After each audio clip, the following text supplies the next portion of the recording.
Hello students, हमने last time आप लोगों को एक प्रॉब्लम दी थी। क्या आपने कर ली है? बोलो। नहीं करी तो प्रॉब्लम करवा देता हूँ मैं। एक बार मुझे बता दो कि वो प्रॉब्लम क्या है, या फिर मैं ही सोल्व करके आप लोगों को बताने लग रहा हूँ। क्वेश्चन शायद ये था मेरा। देखो एक बार, calculate the total number of oxygen atom in container. कि हमें total number of oxygen atom in container contains 10 gram of, ये तो कितना, ये तो क्या था, CO2 बोलो। और 96 ग्राम क्या है, O3।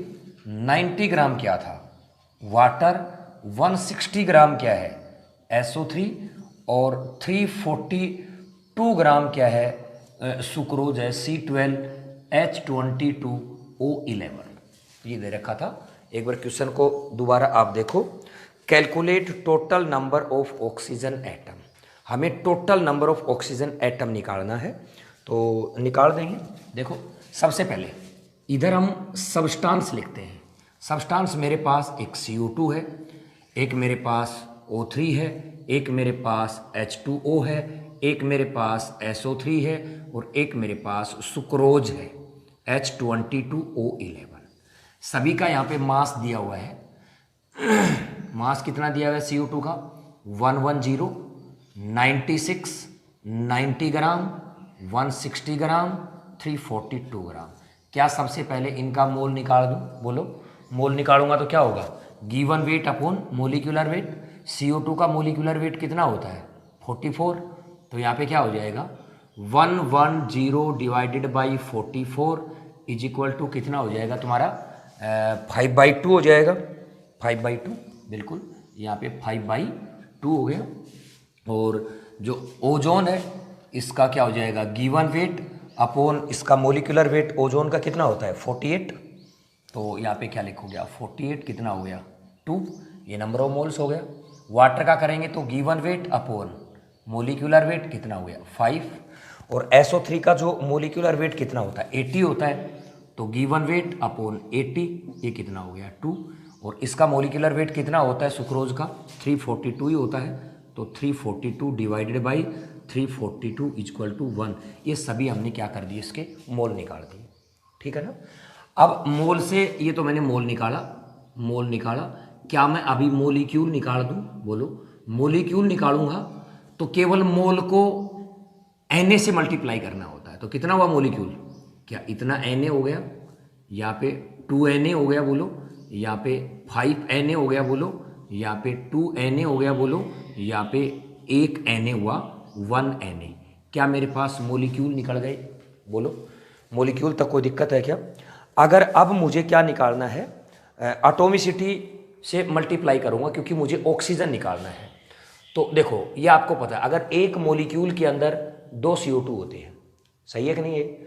एक मोलिक्यूल में 2 CO2 हैं और इतने मोलिक्यूल हैं, तो क्या मैं इसको 2 से मल्टीप्लाई कर दूंगा तो नंबर ऑफ ऑक्सीजन आइटम आ जाएंगे? देखो ना, ये मेरे पास क्या है, इतने मोलिक्यूल हैं। बोलो, मोलिक्यूल हैं। अगर ये मोलिक्यूल है तो मैं एक मोलिक्यूल के अंदर 2 CO2 है, तो इतने मोलिक्यूल में कितने ऑक्सीजन होंगे? एक मोलिक्यूल में 2 ऑक्सीजन के एटम है, तो इतने मोलिक्यूल में कितने ऑक्सीजन एटम होंगे, 2 से मल्टीप्लाई। तो क्या मैं यहां पे ये लिख दूं, number of oxygen atom, number of oxygen atom. बोलो। तो अगर मैं नंबर ऑफ ऑक्सीजन एटम की बात करूंगा तो यहां पे क्या हो जाएगा, बोलो, 5/2 Na इंटू क्या करो, 2। तो बोलो क्या हो जाएगा, 5Na। ये 5Na क्या है, केवल ऑक्सीजन का एटम किसके अंदर, CO2 में। यहां क्या करूंगा, बोलो, 3 से मल्टीप्लाई कर दूं 2Na को। तो यहां पे क्या लिखूं, 2Na into 3 equal to 6Na। एक ही ऑक्सीजन का एटम है, तो यहां पे क्या लिखूंगा, बोलो, 5Na को मल्टीप्लाई 1 से करूंगा तो क्या हो गया, 5Na। ऑक्सीजन के कितने एटम है, 3 है, तो 3 से मल्टीप्लाई करूंगा तो ये हो गया 2Na into 3 equal to 6Na। यहाँ पे क्या है, ऑक्सीजन के कितने एटम है, 11 है, तो क्या करूंगा, 1Na into 11 equal to 11Na। तो अगर कोई इसने पूछा है कि total number of oxygen atom बताओ, हमने प्रत्येक में ऑक्सीजन एटम निकाल दिए। ये इसका मास दिया हुआ था, पहले मोल निकाला, फिर मोलिक्यूल निकाला। एक मोलिक्यूल में 2 ऑक्सीजन है, 2 से मल्टीप्लाई किया। क्या इस CO2 के अंदर total number of oxygen atom आ गए? क्या ऐसे सभी के ऑक्सीजन एटम निकाल देंगे? ठीक है, तो सभी को हम टोटल जोड़ देंगे। 5 और 6 11, 11 और 11, ये तुम्हारा पास टोटल कितना हो गया बोलो? इसके अंदर देख लो टोटल कितना हो जाएगा। 5 6 6 12 5 17 और 5 टोटल ये हो गया हमारे पास 33Na हो गया। ये एक मेरे पास क्या हो गया? आंसर हो गया। अगर इसमें कोई समस्या है तो देखो, अगर ये नहीं किया था तो इसको आप क्या कर लो, नोट कर लो, ठीक है ना। अब इसी से एक क्वेश्चन और बनाने लग रहा हूं, जो हमने ये आप लोगों ने नोट किया, इसी का मैं एक क्वेश्चन और बनाने लग रहा हूं। तो ये नोट कर लिया बोलो। तो उसके बाद इसी का नेक्स्ट पार्ट लिख लो। लिखो, what should be the mass of glucose. इसको याद रखना, what should be the mass of glucose. Glucose का फॉर्मूला लिखो बेटा ब्रैकेट में, C6H12O6, C6H12O6 लिख लिया। Which contains same number of oxygen atom, which contains same number of oxygen atom as in the above problem. मतलब इसी problem के अंदर की बात कर रहा हूं, as in the above problem. Is it clear? अब देखो मेरी बात सुनो, कुछ नहीं किया मैंने मास पूछा, what mass of glucose. Glucose का क्या पूछ लिया? मास। मुझे पता है ग्लूकोज में C6H12O6, हमें पता है ऑक्सीजन कितने हैं? 6 है एक में। मेरे पास टोटल ऑक्सीजन कितने हैं? मैं देख रहा हूं, टोटल ऑक्सीजन एटम मेरे पास 33Na है बोलो। और नंबर ऑफ ग्लूकोज के अगर मॉलिक्यूल्स निकालना चाहता हूं तो क्या मैं इसको 33 को क्या 6 से डिवाइड कर दूं तो मेरे पास टोटल क्या आ जाएंगे? ग्लूकोज के नंबर आ जाएंगे। ठीक है ना, इसको सोल्व करोगे ना तो ये हमारे पास 5.5Na आ जाएगा। ठीक है ना। अगर मुझे, ये मेरे पास क्या है? मॉलिक्यूल है। ये मेरे पास क्या है? मॉलिक्यूल कितना हो गया? 5.5Na। क्या मैं मोल निकालूं बोलो? मोल निकालूंगा तो 5.5Na डिवाइडेड बाई Na कितना हो जाएगा? मेरे पास 5.5 मोल हो गया। क्लियर है? अगर मुझे इसका क्या निकालना है? मास निकालना है, तो मास क्या हो जाएगा? Mole into molecular weight. Mole कितना है? 5.5। मोलिक्यूलर वेट कितना है? 180। तो ये तुम्हारा कितना हो जाएगा? 990 ग्राम हमारे पास क्या हो जाएगा? आंसर हो जाएगा। इसको भी आप क्या कर लो? नोट कर लो।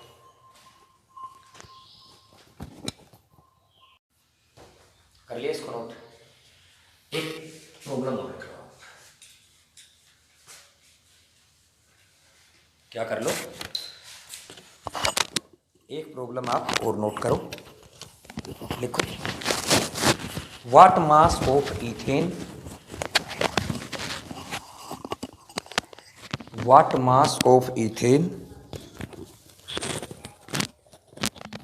should be taken which contains same number of hydrogen atom as in 80 gram of CH4, as in 80 gram of CH4। इस तरीके का कोई भी क्वेश्चन हो जिसमें किसी एक का मास पूछा गया है और हमारे पास 2 चीज़ें दी गई हैं और उनके अंदर कोई चीज़ बराबर बता रखी है। सपोज करो इस क्वेश्चन में इथेन का मास पूछा गया है और हमारे पास मीथेन का वेट दे रखा है और दोनों के अंदर नंबर ऑफ हाइड्रोजन एटम बराबर है। एक बार क्वेश्चन को आप पढ़ करके देखो एक बार। और इधर देखो ये मेरे पास इथेन है और ये मेरे पास क्या है, मीथेन है। मुझे पता है दोनों के अंदर नंबर ऑफ हाइड्रोजन बराबर दे रखे हैं, नंबर ऑफ हाइड्रोजन एटम ये बराबर है। तो क्या मैं निकालूं नंबर ऑफ हाइड्रोजन एटम कितने इसमें, 6 इंटू इसका मोल निकालूंगा, नंबर ऑफ मोल्स किसका, C2H6 इंटू क्या करूंगा, मोलिक्यूल Na। ये मैंने क्या कर दिया है, नंबर ऑफ हाइड्रोजन एटम निकाल दिया इसका।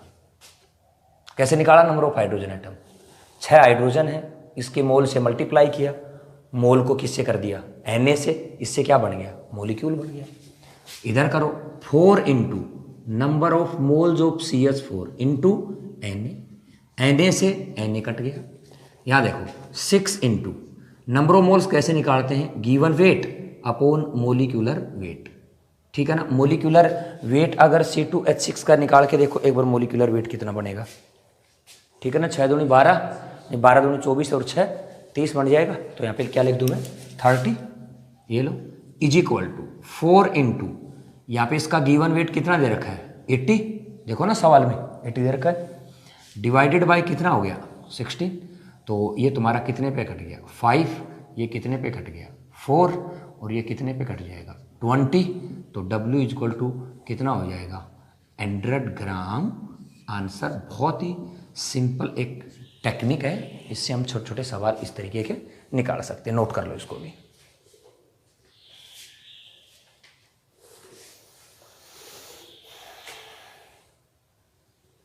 कर लिया नोट। एक क्वेश्चन और लिख लो, ऐसा ही है, calculate the weight of, calculate the weight of phosphorus, phosphorus का मतलब P, in P4, calculate the weight of phosphorus in P4 required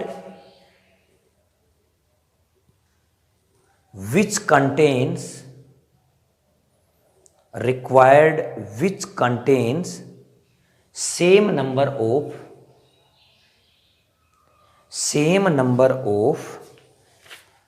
P atoms as in sample containing 98 gram S3PO4, 68 gram PS3 and 568 gram P4O10, P4O10। Clear है। अब देखो मैंने इनके अंदर सभी के अंदर नंबर ऑफ P एटम क्या बता रखे हैं, सेम बता रखे हैं। ये तो करा मैंने, मतलब मुझे वेट निकालना है फास्फोरस का, P4 में, S3PO4 में, PS3 में, P4O10 में, ठीक है ना। तो सबसे पहले मैं नंबर ऑफ एटम्स निकालूंगा, यहाँ पे लिख लूंगा number of atoms of P in P4, ये मुझे निकालना है। और अभी सभी के नंबर ऑफ एटम्स अगर हम क्या कर लेंगे बराबर, तो इज इक्वल टू यहाँ पे क्या लिखूं, नंबर ऑफ, इस सभी के P बराबर है तो यहाँ पे लिखूंगा मैं number of P in S3PO4 is equal to number of P in PS3 is equal to number of P in P4O10। देखो तो यहाँ पे क्या कर लेंगे, इसमें कितने एटम है P में, 4, number of moles of P4 into Na is equal to, बोलो 1 ही है तो क्या लिखूंगा 1 इंटू, और यहाँ पे number of moles of S3PO4 into Na, सभी को जोड़ूंगा क्योंकि सभी में बराबर तो है, लेकिन इन सभी में क्या करूंगा मैं, बराबर नहीं, इन सभी के अंदर जितने हैं ना, सॉरी बराबर नहीं है, इनमें सभी में जितने हैं ना, पूरा एक सैंपल है, ये हमारे पास पूरा एक क्या है, सैंपल है, वो बराबर नहीं होता है, बराबर नहीं दिया था मैंने सवाल में, ठीक है ना। तो प्लस क्या करूंगा यहाँ पे 1 into number of moles of PS3 into Na और यहाँ पे क्या करूँगा बोलो, P4 4 इंटू यहाँ पे number of moles of P4 O10 into Na तो सभी का हम क्या कर दिया, काट दिया। तो यहाँ पे मेरे पास अगर देखा जाए तो 4 इंटू इसका given weight W upon P4 का फास्फोरस का कितना होता है मोलिकुलर वेट 31 होता है, तो 4 से मल्टीप्लाई करोगे तो 62 124 हो गया। 124 इज इक्वल टू इसका करेंगे हम, इसका नंबर ऑफ मोल्स निकालेंगे तो इसके अंदर P तो 1 ही है, तो इसका गिवन वेट मेरे पास कितना दे रखा है 98, और इसका मोलिकुलर वेट कितना होता है, इसका भी कितना होता है 98 ही होता है। 98 प्लस PS3 का कितना दे रखा है 68, डिवाइड PS3 में भी P एक ही है, डिवाइडेड बाई PS3 का भी कितना होता है 34 होता है, ठीक है, प्लस यहाँ पे कितना है 4 इंटू इसका नंबर ऑफ मोल्स में गिवन वेट ऊपर लिखेंगे, गिवन वेट कितना है 568, और P4O10 का मोलिकुलर वेट 284 होता है। 2 से ये कट जाएगा, 2 से ये कट जाएगा, ये 1 से कटेगा, और ये हमारे पास कट जाएगा कितने से 30 से, तो यहाँ पे बोलो हाँ ये 124 आएगा, सॉरी, तो यहाँ पे ये कटेगा नहीं कट जाएगा, तो 4 से मल्टीप्लाई करोगे ना तो 31 से हो जाएगा। तो यहाँ पे क्या हुआ W upon 31 is equal to, सभी को जोड़ देंगे तो हमारे पास क्या जुड़ेगा, इसको जोड़ देंगे 1 और प्लस ये कितना हो गया 2, और ये हमारे पास कितना हो जाएगा 8, तो ये हमारे पास कितना हो गया 11, तो W is equal to 31 into 11, W is equal to जो भी होगा इसको मल्टीप्लाई कर लो 341 हो जाएगा, 341 ग्राम आंसर।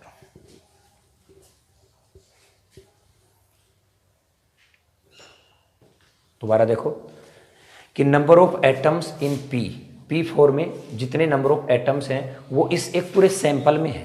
पहले वाले सवाल में मैंने एक ही दिया था, अब की बार सैंपल दे दिया, तो सैंपल दे दिया तो सभी के नंबर ऑफ एटम्स को P के एटम निकाल करके सभी को जोड़ देंगे, ठीक है ना। और यहाँ पे ये यहाँ तक आ रहा है क्या, चलो इसको ऊपर लिख देता हूँ मैं। तो यहाँ पे ये जो आप लोगों ने इसको सोल्व किया, यहाँ तक सोल्व कर लिया होगा, यहाँ तक सोल्व कर लिया होगा, तो ये साइड में लिख देता हूँ अगर दिखाई नहीं दे रहा है तो। W upon 31 is equal to ये 1 प्लस 2 प्लस 8, तो W is equal to 31 into 11 is equal to 341 gram. ये लो, यहाँ नोट कर लो, अगर नीचे दिखाई नहीं दे रहा है ना तो यहाँ पे आप क्या कर लो, इसको नोट कर लो। क्वेश्चन समझ में आया नहीं आया पहले बताओ। देखो इसमें सभी के अंदर फास्फोरस के एटम यहाँ निकाले मैंने, यहाँ निकाले मैंने, यहाँ निकाले, सभी के फास्फोरस एटम जितने थे उतने इस P4 में है, दोनों को हमने क्या कर दिया बराबर कर दिया, इन सभी को जोड़ करके बराबर किया। इनकी इंफॉर्मेशन से दे रखी थी तो हमने इसका वेट दे नहीं रखा था, वो हमने निकाल दिया। क्लियर, एक सवाल नहीं है, ठीक है ना। तो एक क्वेश्चन और लिख लो आप, लिखो 22 gram of CO2, 22 gram of CO2 contains 3 into 10 raised to power 22 molecules, 3 into 10 raised to power 22 molecules of CO2, molecules of CO2, molecules of CO2 are removed, calculate mass and moles of, calculate mass and moles of remaining CO2, remaining CO2। सबसे पहले मुझे मास दे रखा है कितना 22 ग्राम, क्या मैं मोल निकाल दूं CO2 का, क्या होता है मोल निकालोगे तो गिवन वेट और नीचे क्या लिखते हो आप मोलिकुलर वेट। गिवन वेट कितना है 22, मोलिकुलर वेट CO2 का कितना है 44, तो कितना आ गया मेरे पास 1/2 मोल आ गया। और 1/2 मोल आया मेरे पास, इसके अंदर जो रिमेनिंग मोल है और 1/2 मोल को क्या मैं इसको ऐसे कर दूं क्या, 1/2 इंटू 6 इंटू 10⁻23, तो मेरे पास 3 इंटू 10⁻23 आ गया। ठीक है, मेरे पास टोटल मोलिक्यूल्स किसके हो गए, टोटल मोलिक्यूल्स CO2 के हो गए। ठीक है ना। अब रिमूव कितने हो गए वो इसमें से माइनस कर देंगे, तो यहाँ पे क्या बता लिख देता हूँ मैं, रिमेनिंग, बचे कितने, रिमेनिंग CO2 ये घटाएंगे 3 इंटू 10⁻23 में से कितना था हमारे पास बोलो, 3 इंटू 10⁻22 मुझे इसमें क्या है घटाना है। ठीक है, तो इसमें से अगर हम घटाएंगे तो क्या मैं इसको भी 22 की पावर में कर दूं, तो 30 इंटू 10⁻22 माइनस 3 इंटू 10⁻22 इसके अंदर घटाएंगे तो 27 बचा। 27 इंटू 10⁻23 कर देता हूँ, यहाँ पे पॉइंट लगा देता हूँ, ये मेरे पास क्या हो गया, रिमेनिंग CO2 बच गया। बोलो क्या बच गया मेरे पास, रिमेनिंग CO2। मोल निकाल दो इसका। अब मोल निकालेंगे तो कैसे निकालेंगे बोलो, मोल निकाल रहा हूँ। 2.7 इंटू 10⁻23 को एवोगैड्रोस नंबर से मल्टीप्लाई करूँगा, 6 इंटू 10⁻23, तो ये जो भी तुम्हारा लगभग कट जाएगा 9/20, ये मेरे पास क्या हो गई, मोल्स हो गई। अगर मुझे इसका क्या निकालना है बोलो, मोल्स निकालना, और क्या पूछा है, वेट भी निकाल देंगे। अगर वेट पूछा है तो लिख रहा हूँ मैं moles into molecular weight. Moles कितना है 9/20, मोलिकुलर वेट कितना है CO2 का 44, इक्वल टू सोल्व कर लो, जो भी आएगा 19 पॉइंट, ये आ जाएगा 19.8 ग्राम आंसर। कुछ दिया हुआ नहीं था सवाल में, बहुत ही सिंपल था कि 22 ग्राम CO2 है। सबसे पहले उसका हमने क्या निकाल दिया, मोल निकाल करके क्या निकाल दिया, मोलिक्यूल। उसमें बताया गया कि कुछ मोलिक्यूल्स रिमूव हो गई तो हमने घटा दिए, जो बच गए मेरे पास मोलिक्यूल, ये बच गया मेरे पास। इस मोलिक्यूल को मैंने एवोगैड्रोस नंबर से क्या किया, डिवाइड, तो मेरे पास क्या आ गया, मोल आ गया। मोल मेरा आंसर था। दूसरा क्या हो गया, मोलिकुलर वेट से मल्टीप्लाई करते क्या हो गया, ग्राम हो गया, मास आ गया। ये भी क्या है, आंसर है। ठीक है ना, नोट करो। एक छोटा सा क्वेश्चन और लिख लो आप।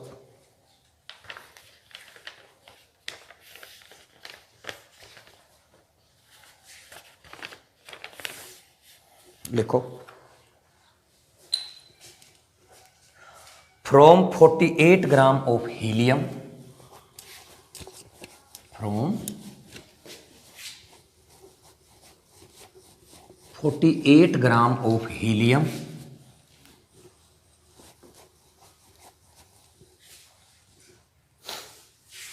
Sample 6 into 10⁻23 atoms of helium are removed, of helium are removed, helium को हमने क्या कर दिया, रिमूव कर दिया। आगे लिखो, find out moles of helium, find out moles of helium left and also calculate mass of carbon which contains same number of atoms, which contain same number of atoms as left over in the sample, left over in the sample. जितने भी हम question आप लोगों को करवा रहे हैं ना, इनको घर पे भी अच्छे से एक बार देखना है। इसमें हर तरीका का जो कॉन्सेप्ट है ना, ये क्लियर होता चला जाएगा। और जल्दीबाजी नहीं करनी है इन सवालों में, जितने भी सवाल है ना, सबको धीरे धीरे देखना है। ठीक है ना। और इसी तरीके के जितने भी सवाल हैं उनको निकालने की कोशिश किया करो। तो सवाल को पहले कभी भी जल्दीबाजी में नहीं पढ़ना चाहिए, इसको आराम से पढ़ करके देखो। सवाल में पूछा क्या है कि 48 ग्राम मेरे पास क्या है, हीलियम है। इसके अंदर कुछ मॉलिक्यूल्स हमने क्या कर दिए, क्या कर दिया हमने, रिमूव कर दिए। तो सबसे पहले तो क्या करें, नंबर ऑफ मोल्स निकाल दूं हीलियम का, 48 given weight, molecular weight helium का कितना होता है 4, तो मेरे पास क्या आ गए 12 मोल आ गए। ठीक है, रिमूव कितने हुए बोलो, रिमूव कितना हुआ 6 × 10⁻23 एटम रिमूव हुआ। इसका मतलब ये क्या है, 1 मोल रिमूव हुआ, तो रिमेनिंग मोल क्या बचा, रिमेनिंग मोल बोलो इसमें से हाँ क्या कर देंगे, हटा देंगे। हटाने के बाद क्या है 11 मोल मेरे पास हीलियम का बचा। ठीक है, अब सवाल में आगे पढ़ो क्या लिखा है, हीलियम लेफ्ट, जितने भी हीलियम बचते हैं, and also calculate mass of carbon. अब आपको कार्बन का मास निकालना है, which contain same number of atoms, इतने ही नंबर ऑफ एटम्स, मतलब इतने ही मोल किसके हैं, कार्बन के हैं। समझ गए मेरी बात। तो और उसका क्या निकालना, हमें क्या निकालना है, मास निकालना है। अरे जितने मोल हीलियम के बचे उतने ही मोल किसके हैं, कार्बन के हैं। क्लियर है, तो इतने ही मोल किसके बचे, कार्बन के, और पूछा क्या है, कार्बन का मास, तो इतने ही मोल को कार्बन के मोलिकुलर वेट से क्या कर देंगे, मल्टीप्लाई। तो यहाँ पे लिखूंगा मैं मोल्स ऑफ कार्बन, कार्बन भाई एटम बराबर है तो मोल भी बराबर है, तो क्या हुआ 11 मोल ही हुआ। और वेट अगर इसका निकालेंगे 11 × 12 जो भी आता है हमारे पास मल्टीप्लाई करेंगे 132 ग्राम आंसर।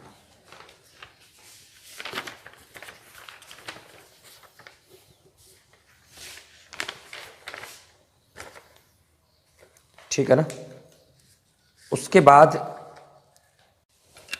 नेक्स्ट है एवरेज एटॉमिक मास।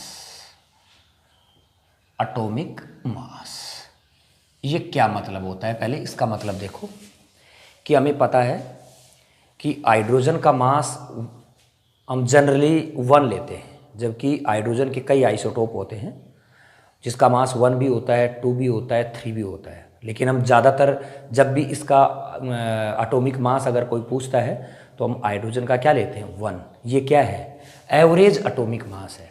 अगर नेचर के अंदर किसी के आइसोटोप्स पड़े रहते हैं तो उनके परसेंटेज के आधार पे हमने उनका एवरेज एटॉमिक मास निकाल रखा है।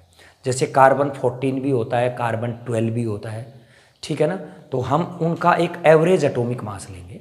बोरोन जो होता है वो 10 भी होता है, 11 भी होता है, लेकिन उनका एटॉमिक मास जो है ना वो जब भी हम लेते हैं 10.8 लेते हैं, तो वो क्या है, एवरेज एटॉमिक मास है। तो सबसे पहले इसका आप क्या लिख लो, इसकी डेफिनेशन लिख लो। तो लिखो weighted average of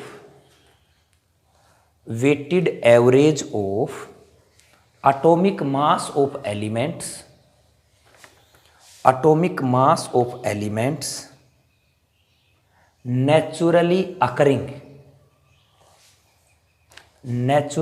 occurring isotopes is known as average atomic mass, is known as average atomic mass।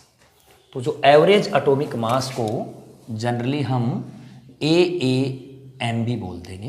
तो इसका फॉर्मूला क्या हुआ AAM का, कि यहाँ पे परसेंटेज ऑफ आइसोटोप, आइसोटोप की जो परसेंटेज है नेचर में पाई जाएगी वो, into atomic mass of isotope, ये हो गया, डिवाइडेड बाई, यहाँ पे क्या लिखूंगा मैं, परसेंटेज ऑफ आइसोटोप।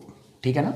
तो यहाँ पे अगर आई का मतलब तो क्या होता है बोलो, आइसोटोप होता है, ठीक है, और ए का क्या मतलब होता है उसका, एटॉमिक मास, एटॉमिक मास। और यहाँ पे हम क्या लगा देंगे, समेशन। जैसे किसी में 2 हैं तो दोनों का हम इस तरीके से मल्टीप्लाई करके एक बार एक आइसोटोप को यहाँ पे प्लस दूसरा आइसोटोप, ठीक है ना, और यहाँ पे भी हम क्या कर देंगे, समेशन कर देंगे। और ये परसेंटेज सदा हम क्या लेंगे, 100 लेंगे। ठीक है ना। जैसे एक हम छोटा सा क्वेश्चन कर लेते हैं, जैसे ये लो, मेरे पास बोरोन जो है, बोरोन के 2 आइसोटोप है, एक मेरे पास बोरोन 10 और एक मेरे पास बोरोन 11। और जो नेचर में पाया जाता है 10 वाला जो है, 10 वाला ये तो इसकी तो ये तो 20% पाया जाता है, ये 80% पाया जाता है। अगर मुझे इसका एवरेज एटॉमिक मास निकालना है तो सिंपल है, यहाँ पे क्या लिखना है, परसेंटेज ऑफ ये 20 इंटू एटॉमिक मास कितना हो गया 10, समेसन है तो दूसरे का लिख देंगे कितना 80 इंटू 11 डिवाइडेड बाई 100, इसको सोल्व कर लेंगे 1080 डिवाइडेड बाई 100, 10.8 क्या हो जाएगा मेरे पास आंसर हो जाएगा। क्लियर है? एक एग्जाम्पल और ले लो, ठीक है ना, एक छोटा सा एग्जाम्पल हम और लिख देते हैं, क्लोरीन का लिख लेते हैं एक एग्जाम्पल, यहाँ पे अगर ये नोट कर लिया तो यहाँ लिख देता हूँ। क्लोरीन के भी दो आइसोटोप होते हैं, एक क्लोरीन 35 और एक क्लोरीन 37। ये 75% होती है, ये 25% होती है। अगर मुझे एवरेज एटॉमिक मास निकालना है तो 75 into 35 plus 25 into 37 divided by 100, यहाँ पे क्या आएगा 35.5 आ जाएगा, ठीक है ना। तो ऐसे हम एवरेज एटॉमिक मास निकालते हैं। क्या होता है, कई बार किसी सवाल में एवरेज एटॉमिक मास दे दिया जाए और परसेंटेज आपके पास होती है, तो क्या आप उसकी टोटल परसेंटेज मेरे पास है, क्या उसकी परसेंटेज निकाल सकते हो? बोलो, निकाल दोगे? तो ऐसा एक छोटा सा क्वेश्चन आप नोट करो। Average atomic mass of substance having two isotopes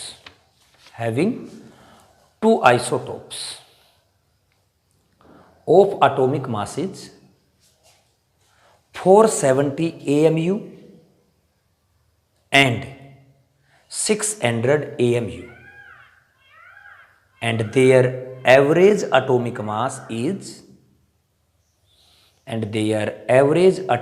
mass is 496 AMU. 496 AMU. Calculate percentage of both isotopes in sample. एक बार इसको अच्छे से पढ़ लो, बड़ा अच्छा सवाल है, नहीं आएगा तो इसको हम क्या कर लेंगे, एक बार देख लेंगे।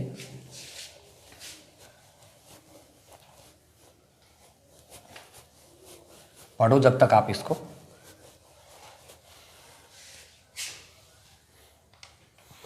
कि मेरे पास एवरेज एटॉमिक मास जो है ना वो लिखा हुआ है, कितना है 496 है, बोलो।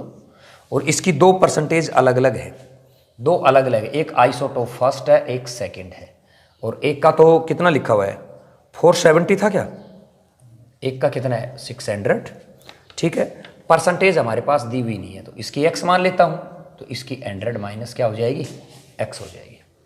क्लियर है? फॉर्मूला में पुट कर दो। एवरेज एटॉमिक मास की जगह क्या लिखूंगा 496 इज इक्वल टू, यहाँ पे क्या लिखूंगा 470 इंटू एक्स प्लस यहाँ पे क्या लिखूंगा बोलो 600 into 100 minus x divided by क्या करूंगा 100, यहाँ पे x की वैल्यू निकाल दूंगा, जो भी आएगी हमारे पास कितनी आ जाएगी 20%। तो ये हमारे पास कितना आ जाएगा 20%, दूसरा कितना हो जाएगा 80%। क्या इस तरीके के सवाल भी कर लोगे आप? बोलो।